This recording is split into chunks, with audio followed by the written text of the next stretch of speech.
So I knew that it was coming. I've done everything that I've come to do. So I was crushed for about two years. Well, it's not your game. You didn't make the rules. So everything comes hard. As long as you're signed to a contract, you're going to take a minority share of the winnings. A select few of us will do well. The majority will not.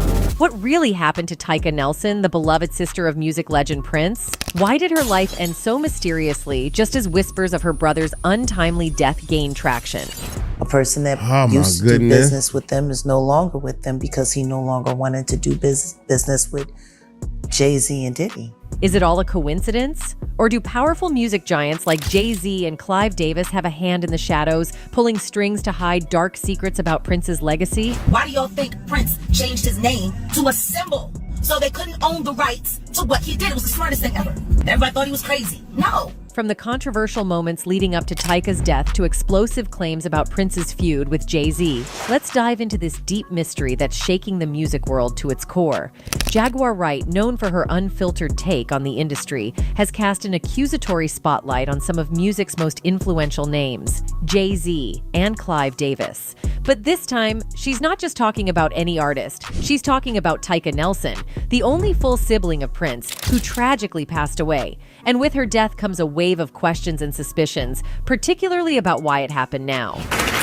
Prince defied the odds. A black teen from Minneapolis with a goal to electrify the world. He had the courage to be different. Tyka Nelson, Prince's younger sister, wasn't just family. She was his closest confidant. Imagine growing up in a home where music was like the family language. Their dad, John L. Nelson, was a jazz musician, and their mom, Maddie Shaw, sang too. So Tyka and Prince practically had music in their DNA. But unlike her brother, Tyka's life would end up being anything but glamorous. She faced serious struggles, from career letdowns to battles with addiction. And even though she was always overshadowed by Prince, she stayed close to him and even tried to make her own way in music. Though it was clear that fame hit the family lottery with him. So here's how it all went down. Tyka released her first album, Royal Blue, back in 1988, hoping to step out of Prince's shadow and make her own name. But the world wasn't exactly waiting for a second Nelson sibling to blow up the charts. Tyka's music didn't exactly take off, but that didn't stop her from trying to carve out a spot for herself. Did you hear what Jaguar Wright said on Piers Morgan Uncensored? If not, buckle up, because this is the kind of story that shakes up the music industry like an earthquake. Jaguar Wright, a singer and outspoken critic of some of the biggest names in the entertainment world, didn't hold back when she called out none other than Jay-Z and Beyoncé. The allegations? Absolutely jaw-dropping. Wright claimed that Jay-Z and Beyoncé, the so-called power couple of the music world, might have connections to some very dark corners of the industry. She even implied their possible involvement in tragedies surrounding iconic artists like Aaliyah and Michael Jackson. And yes, she even went as far as to say she has witnesses ready to back up her claims. Meanwhile, she was dealing with some heavy personal struggles, which she's since opened up about, like her issues with addiction. It was no secret, but it also wasn't a headline that followed her around. Instead, Tyka kept quietly trying to keep her life and music career on track, staying out of the limelight. But everything changed when Prince passed away suddenly in 2016. With his shocking death came a whole new wave of attention on Tyka, who suddenly became the main point of contact for his legacy. Prince didn't leave a will, which meant a lot of legal drama. But Tyka took it on herself to step up, hoping to make sure her brother's memory was protected. She pushed to turn Paisley Park, his famous home and studio, into a museum. While some family members thought it was too soon or too businessy, Tyka felt it was the only way to honor Prince's work and give his fans a place to remember him. He's not here physically, but through Paisley Park and his music, he'll live on forever. Still, this commitment wasn't easy. Tyka had to face off with industry bigwigs who wanted a piece of Prince's pie. She started getting pushback from people who didn't exactly see eye to eye with her on how Prince's memory should be handled. I had been preparing for 2 years, so I knew that it was coming. And it wasn't just about Paisley Park. The people in charge of Prince's estate, his money, and his music catalog weren't always willing to let Tyka call the shots. She faced constant pressure, and as musician Jaguar Wright once hinted, going up against industry giants can be dangerous. They're used to controlling artists' legacies and making money off them. No one likes it when a family member steps in and insists things go a different way. In fact, Jaguar Wright has pointed out that Hollywood and the music industry aren't kind to anyone who tries to hold on to an artist's legacy if it gets in the way of business. For Tyka, trying to preserve what Prince stood for meant she was suddenly in the middle of some very powerful people who weren't thrilled with her choices. She became the gatekeeper of Prince's legacy, and it's rumored that she had more than one heated conversation with executives who wanted to profit off Prince's work in ways that went against his wishes. Ultimately, Tyka's commitment to preserving Prince's legacy may have even isolated her a bit. Some people close to her said she was relentless and wouldn't back down, even when things got ugly. And while she never had the fame or success her brother did, Tyka became almost as important in the Prince story as he was. She was the one protecting his memory, dealing with all the behind-the-scenes drama, and pushing back against anyone who wanted to exploit him.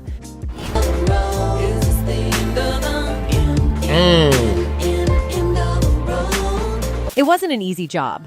In fact, it was more like an uphill battle. Family disagreements, industry giants pushing her around, and media scrutiny. But through it all, Tyka stayed focused. She saw herself as Prince's protector even after his death, and did So, let's break it all down. Wright didn't mince words. She called Jay-Z a monster, drawing a direct comparison between him and Sean Diddy Combs, who, as you may already know, is currently dealing with some serious legal troubles. According to Wright, the stories she's hearing from her sources about Jay-Z are just as chilling as the allegations swirling around Diddy. She even went on to criticize Jay-Z for staying quiet about Diddy's situation, saying he's the kind of person who starts little fires and then walks away while others are left to clean up the mess. Now, those are some strong words. Were there, and he was not there at the houses. And he was That was quiet. the worst part of that. To see his sons being How the hacked. do you force your kids to do your perp walk? That was the worst part, and all I could think about was Kim and Misa. The girls. Just her son. He left their son to be walked out backwards on camera for the world to see. Thank God Kimura got the girls. Misa's son. Misa and Wolf's son. Man. And Quincy's missing. Quincy's missing. Oh. And lastly. After he was questioned by the feds. After. I wouldn't be surprised if he was in witness protection right now. Which means his father ain't never gonna see him again.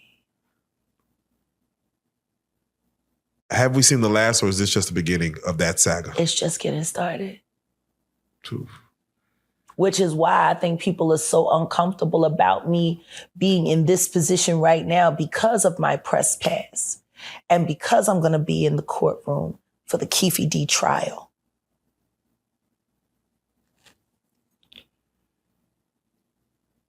If we get to the bottom of Tupac's,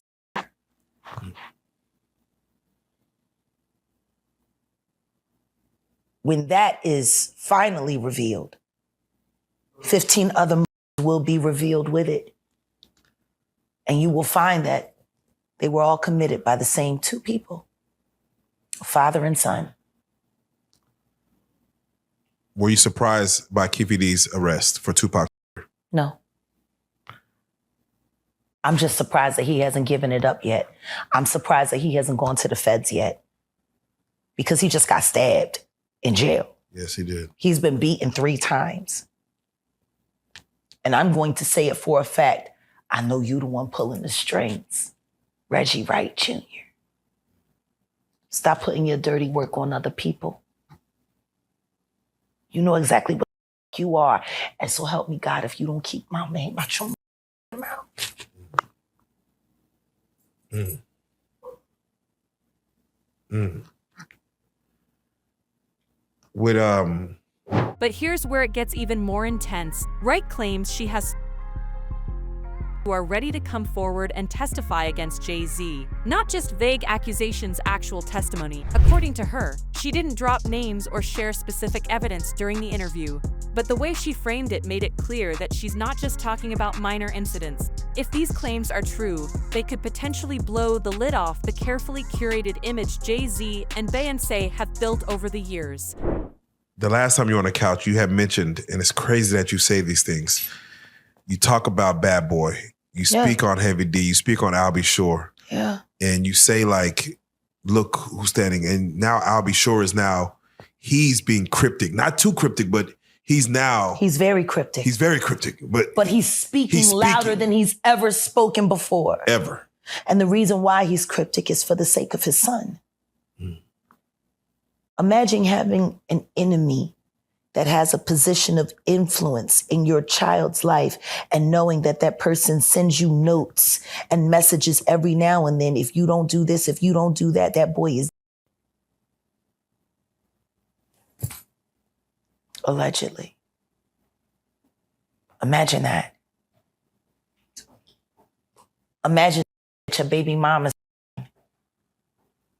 is telling you that if you don't do what he wants you to do, he's going to child. And you know he's capable of it. Allegedly. Story in the Bible. 2 women had 2 babies. One woman went to sleep, rolled over on her baby. The other woman's baby was just fine. The woman whose baby, she got up, she went and stole the baby from her roommate. Then they fought over who the mother was. They went before the king, King Solomon. He heard both sides of the story and said, give me a knife. Give me a sword. He got the sword and he was like, I'm going to cut the baby in half and each of you can have a piece and then we'll be done with it. It was the real mother that said, don't harm that baby. She can have him. Wow. Why is nobody willing to accept, as monstrous as people are finding out that Diddy is now, that he wouldn't be willing to split Quincy in half? Because he would. Yeah, he said some years ago, like during a TV show, that he would like harm his own mother to get what he wanted, or something along those lines. So, well, I don't blame him for wanting to harm that. She's his victimizer and his pimp. She is first pimp. Oh. Okay. You know, your Bible story, I have to just sidetrack real quick and ask you this question, or get your thoughts on it. There's a man who recently married conjoined twins, and he's only marrying one of them. This isn't the first time we've seen conspiracy theories swirling around the Carters. The internet has been buzzing with whispers about them for years, from claims of Illuminati connections to accusations of shady business practices in the music industry. And let's not forget the countless discussions about how they've allegedly leveraged their power to dominate the industry at the expense of others. But Jaguar Wright's interview takes things to a whole new level. She isn't just talking about power plays or behind-the-scenes drama. She's suggesting something far more sinister. With Steve Rifkin's house, it wasn't Diddy's house. Okay. But all the freak-off alleged participants was there. You know what I'm saying? All the alleged undercover home niggas and women were there. You know what I'm saying? So he felt at home to make that move. Do you feel like Ja Rule was part of that? Do you know personally know Ja Rule? Yeah, I know Ja. Do you feel like he on that type of time? I never seen him do anything for me to say that he's on that type of time. Okay, got you. Yeah, Ja Rule seemed cool, man. I had him on the show and all that, man. But when that news came out, I'm like, damn, bro. I hope the homie ain't switch sides on us or nothing. Well, what news? What's that? What news are you referring to? Well, basically, those claims that Gene Deal put out there, man, about them being in the room together. Oh, come on, when Gene Deal was guarding the freak door. Exactly. And Ja cousin tried to come and go in, And he's like, nah, nigga, it's the freak off. You can't go in here. You heard me say, there's some real freaky shit going on there. But just because Ja Diddy, because I think they said Ja Diddy and 2 chicks was in the room. You know what I'm saying? So that they could have just been, I don't know what they could have been doing, but he didn't insinuate that Diddy and Ja was doing anything. He kind of made it seem like they was in there popping off with some chicks. Okay. So I'm not going to try to throw Ja in that mix. Now, if it was all niggas in there, then you know what I'm saying. But for me, I'm gonna give Ja the benefit of the doubt because he said it was. They asked him. I think he named who was in there, but I just can't remember. But I know it was like 2 women. It wasn't a bunch of dudes. Like the part that's a lot of people are leaving out, that it was 2 women in there. It wasn't just them 2 in there. Yeah. Doing strange things. You mentioned in one of your interviews that you feel like your career was kind of hindered because you didn't give in to zesty activities. That's a fact. Were you being pressured by like higher ups to kind of, do weird things, or why do you feel that way? And then there's the connection to Aaliyah and Michael Jackson.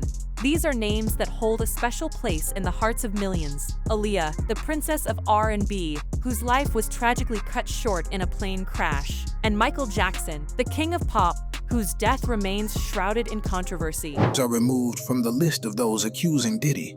This situation has escalated since Diddy's arrest, during which he has faced numerous lawsuits from individuals who claim he misconducted them. As these legal battles unfold, troubling allegations have surfaced, indicating that his well-known friends may have been aware of Diddy's actions, often referred to as his freak-offs. These friends are now seemingly scrambling to delete any evidence that might implicate them. During an interview with the Law and Crime Network, Busby expressed his strong belief that many of these celebrity associates are indeed scrubbing their social media. We also have collected pictures, videos, texts. We check venues, we check dates. We want to corroborate that the claims being made have legitimacy and merit. He noted that they might be searching through their memories and deleting texts, photos, and any other information that could connect them to Diddy's legal issues. Busby stated, "I have no doubt that there are people right now who know that they were somehow involved in this." He warned that although this process of uncovering the truth will take time, they are just beginning to scratch the surface of the situation. Busby highlighted the difficulties victims face when coming forward about their experiences. He emphasized the importance of resolving these matters without public lawsuits, as it is often in the best interest of the victims. If you're out there and you have been victimized, you are not alone. There is a great strength in numbers. You can seek redress. You can obtain justice. We can help you, and we will help you. To that end, Busby has already managed to settle cases with several individuals, many of whom are known figures in the entertainment industry. He also made a public appeal for other victims of Diddy to come forward to help. Wright's comments seem to tap into a broader narrative that some fans and critics have been pushing for years, that there's more to these deaths than meets the eye. Of course, it's important to note that there's no concrete evidence linking Jay-Z or Beyoncé to these tragedies. But in the world of conspiracy theories, a lack of evidence often doesn't stop the speculation. While the other is attached by the hip, and they both share the same bottom parts.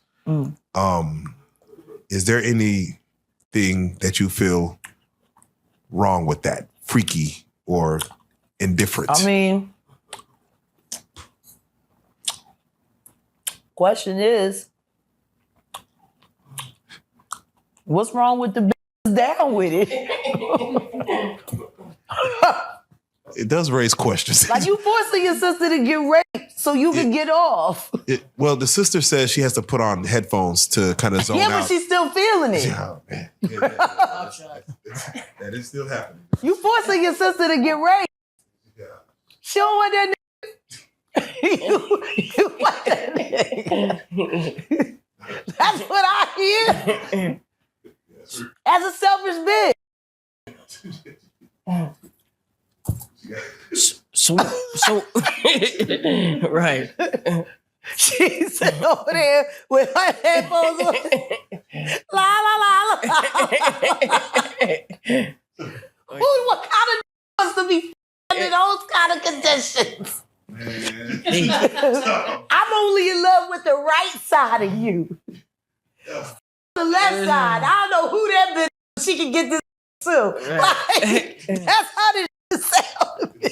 Crazy. Wow. I don't know. Am I sounding crazy? No, you're right.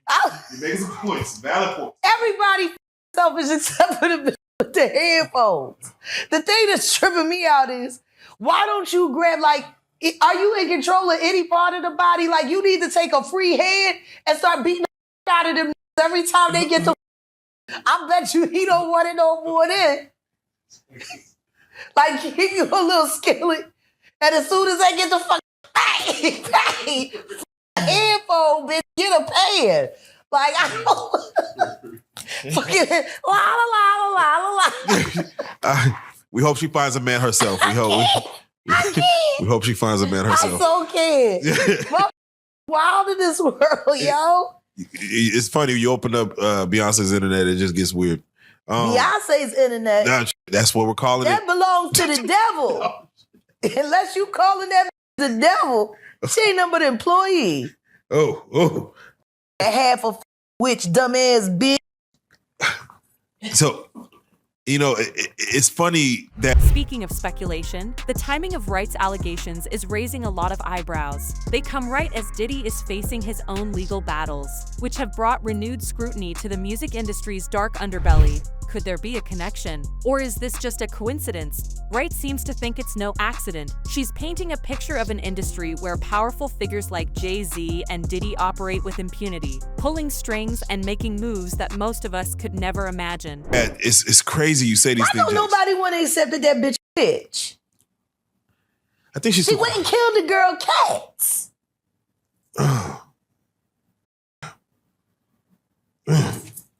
Okay. A girl went to court and charged her with extreme witchcraft.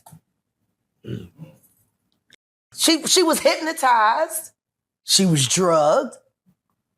Beyonce came and she was in there eating on her and shit while she was asleep. You know, snacking on his bitch, killing people cats. And guess what? They wouldn't give her the restraining order. They just told her to stay away from Beyonce and work for somebody else. Guess what? She's having a hard time finding work too. Which is interesting because she's a brilliant musician. And she was trained at the esteemed Berklee College of Music. Handpicked by my very good friend, Terry Lynn Carrington, Dr. Terry Lynn Carrington, who put together Beyonce's entire female band, which was Matthew Knowles' idea because he couldn't get Beyonce to stop people. Guess you didn't know your daughter well enough because she just started f***ing all the girls. Impulse control issues? I don't know. What makes you so vocal? Like, I'm tired. So you just... I just want to skip to the end. All this shit is fucked up. All you niggas is weird. Go to fuck to jail and let's move on and let Generation Z make their own problems, make their own choices. These kids are living the consequences of what Gen X did and don't even know why they're doing it because everyone's lying. So corporate Takeoff's death wasn't nothing but a corporate hostile takeover using his life as the god. Oh my God. Man, R.I.P. Takeoff.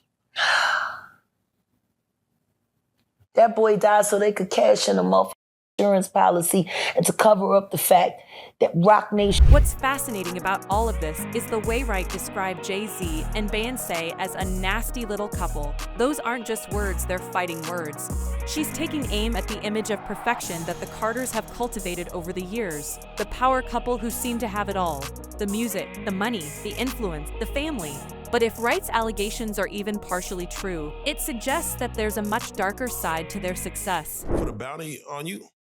Yeah, that's been a recurring theme Yeah, got one right now too, matter of fact. Damn. Nigga, what's the going rate right now? Well, I'll send you a video. Damn, okay. Shit. In this situation, they have 50 on me. Oh, shit. I'm like, damn. 50 ball. Yeah, damn. That's a nigga. What? They have 50 on me. They have 50 on me, bro. And if you don't mind, while you put that up, can you speak on why? I mean, I know you about to send it, but for what reason? Is it something you said, something you done, a female you protected? Maybe it went too far. Right. So like I referenced earlier, like my main business model is protecting females who got the proper resources. So these guys had hold on, I'm gonna send you that video. Oh yeah, let me get that right now before I forget. So matter of fact, let me just do this before I start, because this is a dark topic right now. Fuck. Need to see some strippers or something, bro. Trying to get interested. Oh, okay, there we go. Boom, boom, boom. All right, Joker, coming to you right now.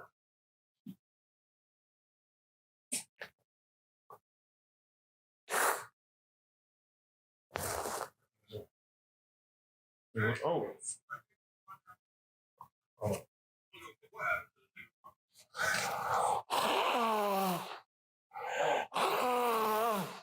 Yeah, so this is what you did to a young man. Yeah. So that's when I had 50 on me. Yeah, I had to shoot through the door. And like the dude who said call 911, he got hit in the neck, hit an artery, shot blood all through the ceiling on the porch, everywhere. Oh, let me get it right, my bad.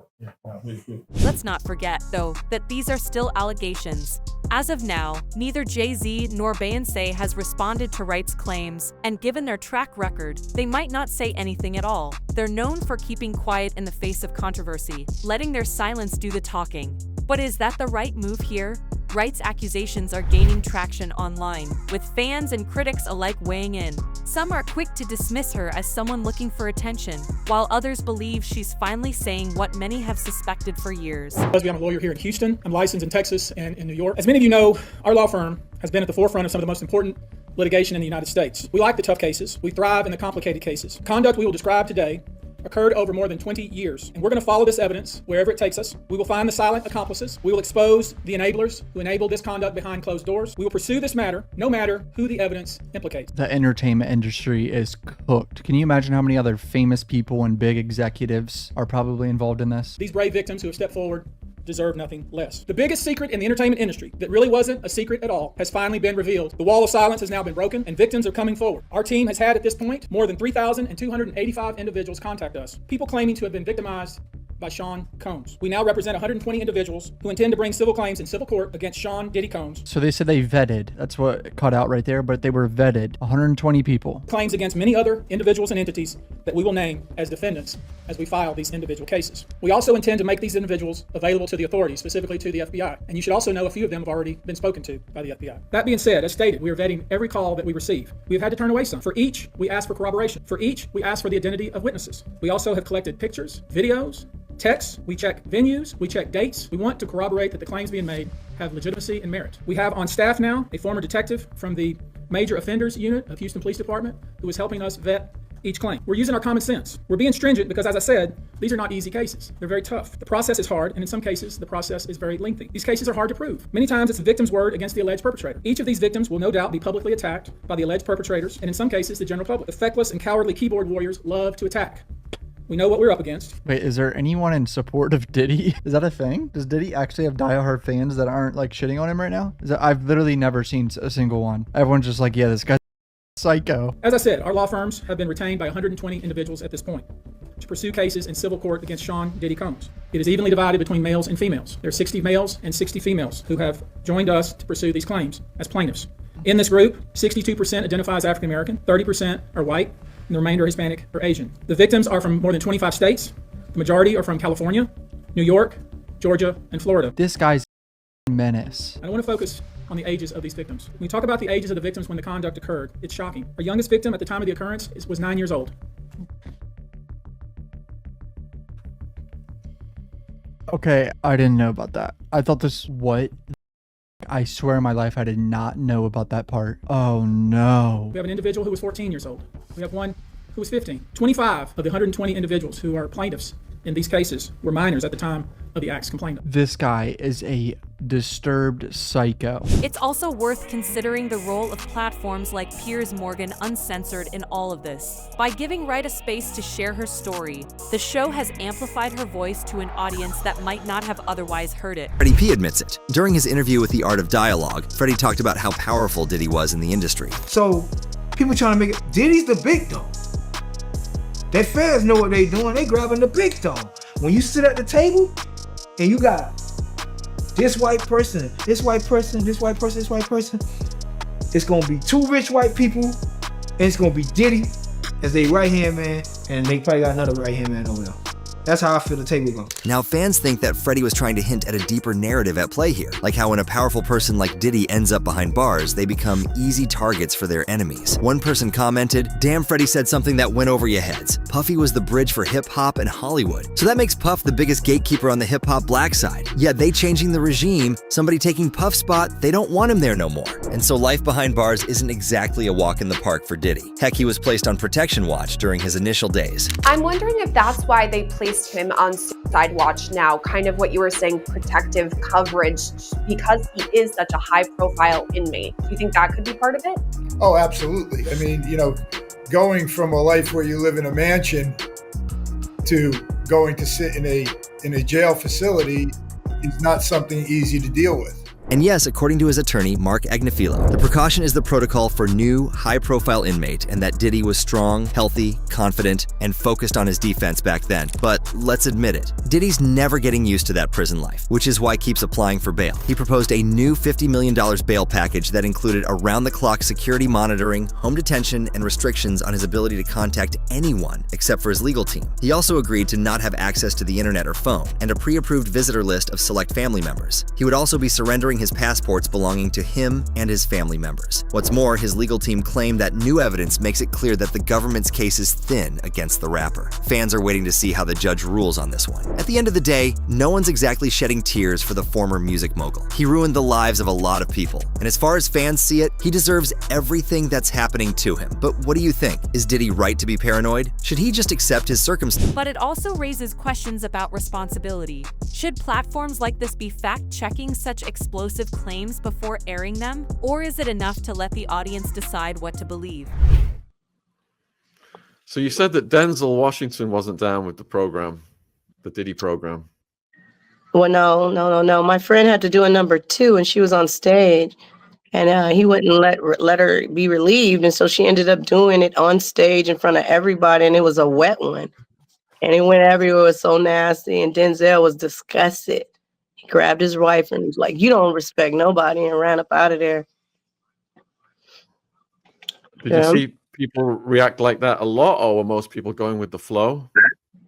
It was so much going on. The people that noticed reacted, but it was just so much going on. If you weren't right there in that vicinity, you didn't even know. It was too much going on. But yeah, everybody, and everybody was just walking around zombied out. Like after a certain time, when you would make the announcement, if you don't, the regular party's over, if you don't want to participate in what goes on after. It's just interesting. I just want to bring up Justin Bieber for a second. Shout out to Justin Bieber, man. I'm a Justin Bieber fan. I want to work with him. Man, I have such empathy for you. You are a strong person, Justin. Shout out to you in your heart. You sing when I hear the pain. Now when I listen to your music, I hear the pain in your voice, Justin. All you wanted to do was sing. Your mother caught you playing your guitar, singing, and thought, let me help my son out. Let me focus on what God, let me nurture this talent. And she thought she was doing the right thing by taking that video to Scooter Braun. And I'm sure Scooter Braun probably thought he was doing the right thing taking to Usher. But Usher, why you do him like that? You need to get slapped or something, Usher. You knew what Diddy was going to do to him. What'd you get by taking him over there? And then you had the nerve, he signed to you. So you've been making money off him after you get him abused like that? You owe him all his money back. Are you Diddy number 2, 3, 4, Usher? Running around here. I mean, this is ridiculous, y'all. Hey, I'm on a live, y'all. Stop calling me when I'm on a live. That's disrespectful. I'm on live. Stop calling me. Jaguar Wright is watching. She's in the chat. Hi, Jaguar. I love you. Oh, I love if I can work with her. She sings so good.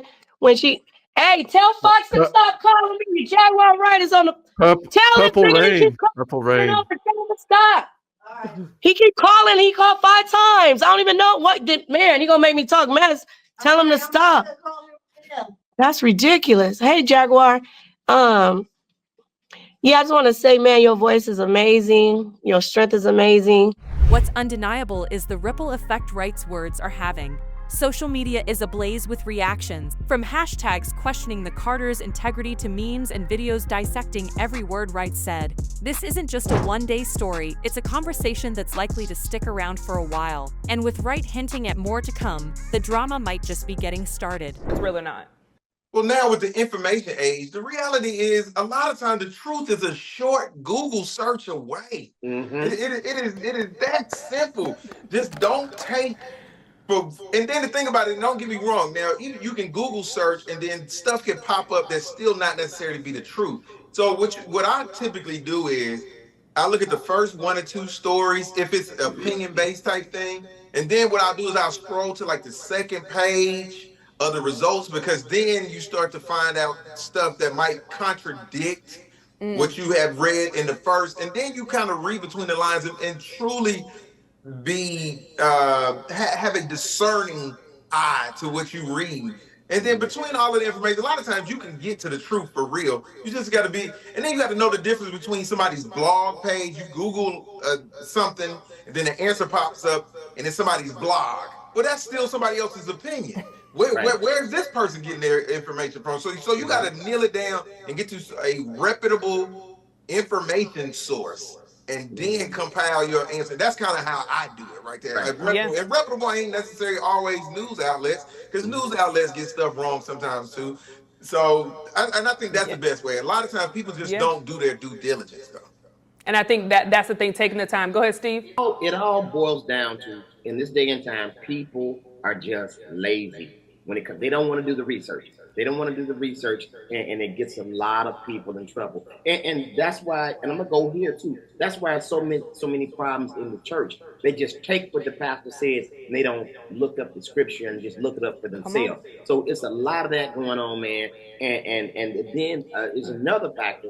News, like you said, news sources aren't always right, because now in this day and time, it's not important for them to be right. It's now important for them to be the first to report it. Then they'll recant later on. But I'm gonna say this: if you hear anything about me out here, 9 times out of 10, it's true. I think the pictures of you booed up with Aaron Carter. Wait a minute, whoa! The picture you booed up with Aaron Carter, them real. That was a headlock, bro. That was a headlock. That's what he said. It was a headlock. That's what he said. I tell you, every time, Steve, I don't know, I'm gonna have to find something. Now that you're like away from me, I'm gonna have to look something to buzz you or something when I can tell you starting to go offline. But no, I do appreciate, I think both of you bring up great points. Even watching this guy that brings up Oprah Winfrey, just like even paying attention to what he's saying, like Now, let's zoom out for a moment. What does all of this say about the music industry as a whole?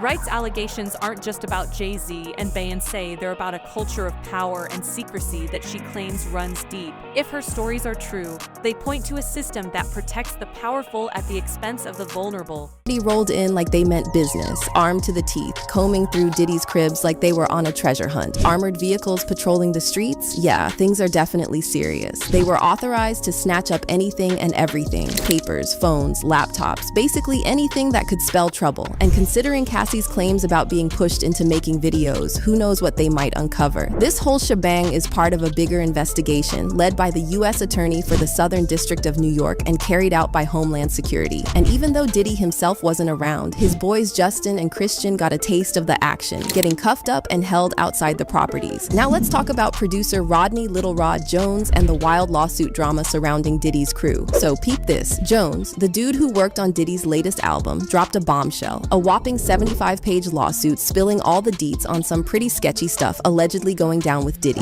We're talking accusations of Diddy straight up touching Jones inappropriately, pressuring him into dealing with adult entertainers, and getting mixed up in illicit substances. Crazy, right? Now, even though Diddy's out here denying everything, Jones's lawyer, Tyrone Blackburn, ain't having it. Diddy's lawyer said this: Lil Rod is nothing more than a liar who filed a $30 million lawsuit shamelessly looking for an undeserved payday. His reckless name-dropping about events that are pure fiction and simply did not happen is nothing more than a transparent attempt to garner headlines. We have overwhelming, indisputable proof that his claims are complete lies. Our attempts to share this proof with Mr. Jones's attorney, Tyrone Blackburn, have been ignored as Mr. Blackburn refuses to return our calls. We will address these outlandish allegations in court and take all appropriate action against those who make them. Now, Lil Rod's lawyer shot off a letter to the judge spilling all the tea on Diddy's shady moves. Like, apparently Diddy's squad was out here cooking up fake stories about Jones on TMZ and said, Mr. Jones is a father and Christian. He was willing to sacrifice his rights concerning his assault in an effort to protect his dignity and the dignity of his family. Mr. Combs was made aware of Mr. Jones' claim for assault from the moment Mr. Jones made his intentions to sue clear. And get this, Diddy allegedly tried to play puppet master, trying to get Jones to ditch his current legal team and hire someone in Diddy's pocket. Fast forward to the juicy part. Just hours before Diddy's crib got raided, Al B, sure, who's Quincy's dad and used to be Kim Porter's man, popped up on Insta dropping some cryptic messages about karma and payback. Dude's been through some heavy stuff himself and seems to think the universe has a way of balancing the scales. Now, Diddy wasn't chilling in either of his houses when the feds rolled in. It was just his sons, Justin and King Combs, holding down the fort. People were thinking Diddy was pulling a Houdini, but turns out he was just catching a flight in Miami. And if they're not true, they still highlight how easy it is for conspiracy theories to take root in an industry where so much happens behind closed doors.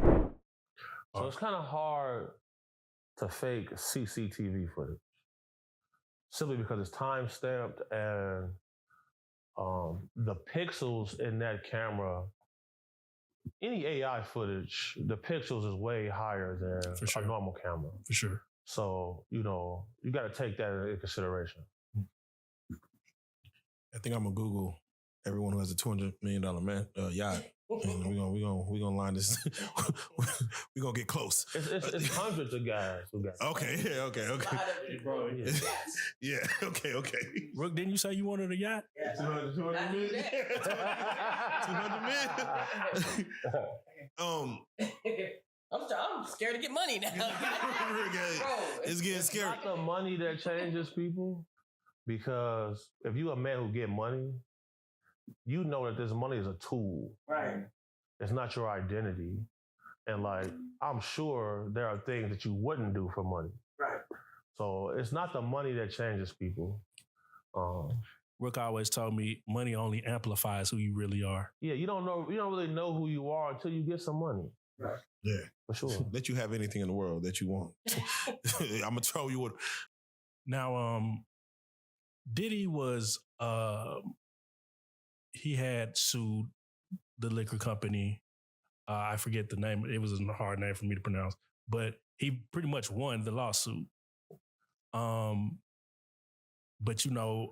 it was explained that in these lawsuits there's a morality clause. Do you think that his battle against this liquor company could have been what set this off actually, or was this only inevitable? Well, you gotta look at it. We all thought he owned Ciroc. For sure.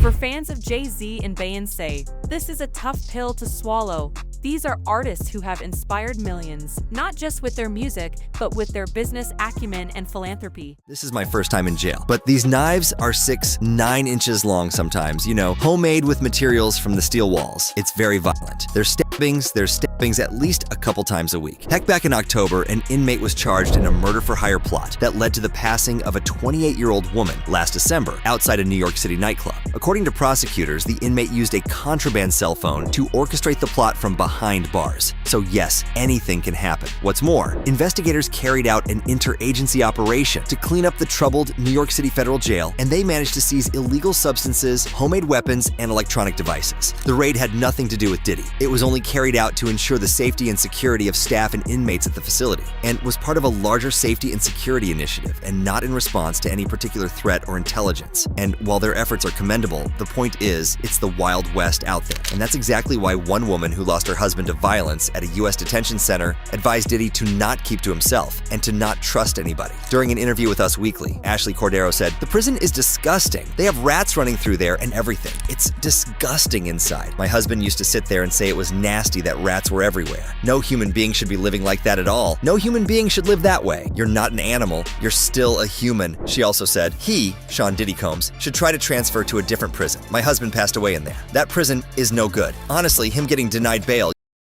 be in prison, but try to transfer. That prison is obviously not safe. If so many are complaining, that says something. Unfortunately, Diddy's lawyers have been having a hard time getting him out. They requested the court to transfer his client to a prison in Essex County in New Jersey. In their motion for Combs' bail, his attorneys wrote that several courts in this district have recognized that the conditions at Metropolitan Detention Center are not fit for pretrial detention. Just earlier this summer, an inmate was murked. At least 4 inmates have passed away by blank there in the past 3 years. However, the decision was ultimately put in the hands of the Bureau of Prisons, who turned down Diddy. Now, I want to point out that Diddy's not exactly wrong to be paranoid, because he's in the same jail that held R. Kelly, Ghislaine Maxwell, and Jeffrey Epstein. Now, legal experts have already noted the similarities between Diddy's case and Epstein's. The prosecutors in both of these cases have said that the defendants were obsessed and that they used their wealth and their power, resources, network to satisfy these desires, and more specifically for Combs. Even an anonymous Homeland Security agent who participated in the raids on his mansion said that Diddy is as bad as Epstein. But here's where things get concerning for Diddy. Jeffrey was discovered passed away in his jail cell on August 10th, 2019. And according to reports, he did the deed himself. But over the years, fans have uncovered several clues, suggesting that might not have been the case. And it's not mere speculation, since Jeffrey did know a lot of powerful people. And if he ended up exposing them, it would have meant a lot of trouble. So of course there was a long list of people who wanted him silenced. And that's exactly the case with Diddy. And even Freddie P admits it. They're seen as icons, role models, even heroes. But what happens when the people we idolize are accused of things that challenge everything we thought we knew about them? It's a question that goes beyond the Carters. It's about how we navigate the blurry line between art and artist, between admiration and accountability. No, seriously. Something on a softer note. Yeah, on a softer note. No, so of course Ray J took your place. He's making all kind of. He had his own news network. Didn't you see? Give me thoughts when you say like Bow Wow say that he is upset, or he feels a way that there's no more Diddy parties. He's like almost like he's fiending for the Diddy parties. Like, man, it ain't going down like it was. So let me ask y'all a question right now. If Bow Wow came into this room without anybody knowing anything he did, and a group of females came into this room, who gonna get the females first, y'all or him? Definitely Bow Wow. If they don't know, Yeah, he said they don't know who Bow Wow is. who he is. He's just Shad Moss from up the road. Oh. Yeah, nah, we getting that Who gonna action. get the females first? Yeah, because Bow Wow did walk in this room, but he was Bow Wow. But no, Bow Wow is he have to like bat his eyes or something. We don't bow ass. Yeah, nah. No shade to Shad. No shade to Shad. There's no shade. No shade to Shad, but nigga. Right. So if you can be a person who can show up you can show up to a place and